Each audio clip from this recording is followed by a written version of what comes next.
Herbert Hoover nearly died young. At 2, he became infected with croup and lay on his tiny bed, coughing himself to exhaustion, unable to breathe, while his parents and relatives struggled to revive him.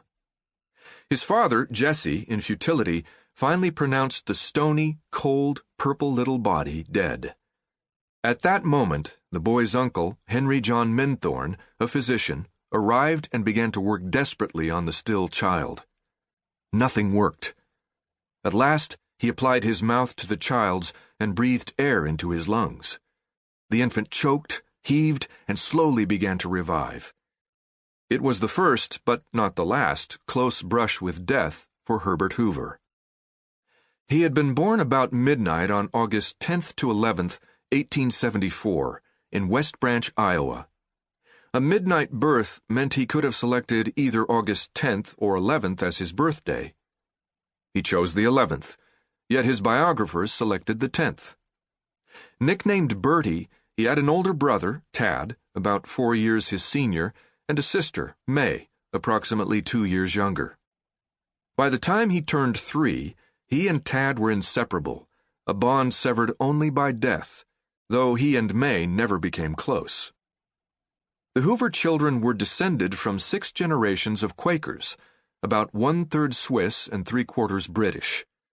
Their ancestors had migrated in the mid-1700s for a variety of religious and political motives, but chiefly seeking free or cheap land.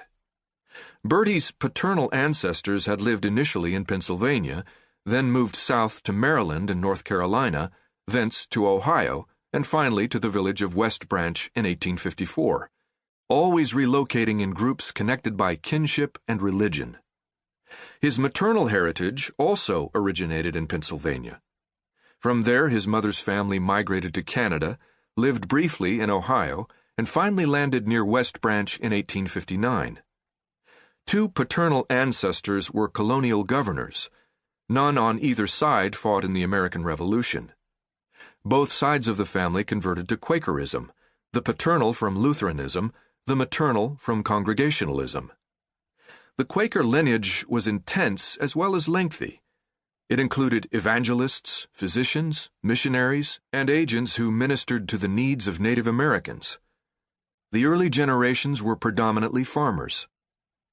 Hoover's father, Jesse, was gaunt and muscular, with brown hair and eyes and a Quaker beard, and was infused with kinetic energy, a trait Bertie also inherited from his mother, Huldah. As the village blacksmith, Jesse was mechanically gifted, like both his sons, and his quick wit and storehouse of tall, spellbinding tales made him popular in the community. He won election to the town council and became village assessor. Jesse's devout Quaker wife likely did not appreciate his humor. The two were such opposites in personality that some initially considered their marriage a mismatch. At 12, the serious, slender, green-eyed, brown-haired girl stopped fights among boys on the playground. At her father's funeral the following year, she consecrated her life to God. Huldah Minthorne was well educated for a woman of her time, graduating from a Quaker academy and attending 2 semesters at the embryonic State University at Iowa City. Then she taught at nearby Muscatine, where she was known as a biblical scholar and hard-nosed disciplinarian who converted all 18 of her students to the Quaker creed during a single year.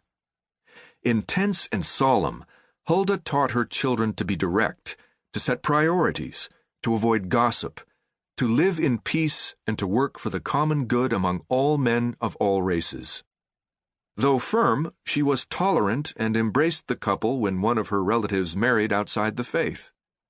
When Tad asked his mother if her doctrines represented the only way, she invariably answered yes.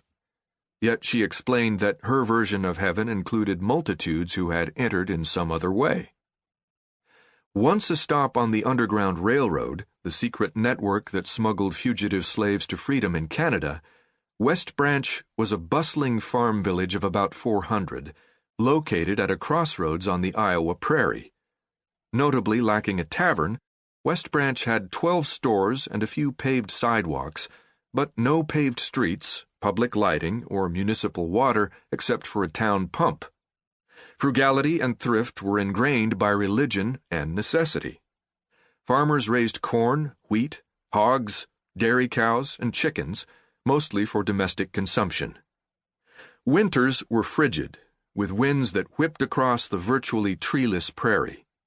Summers were torrid, offering little shade, punctuated by thunderstorms and occasional tornadoes. Typhoid, malaria, diphtheria, tonsillitis, and tooth loss were endemic. Malnutrition resulted from an abundant but unbalanced diet. In a setting where only the hardy survived, Bertie overcame mumps, measles, diphtheria, and chickenpox.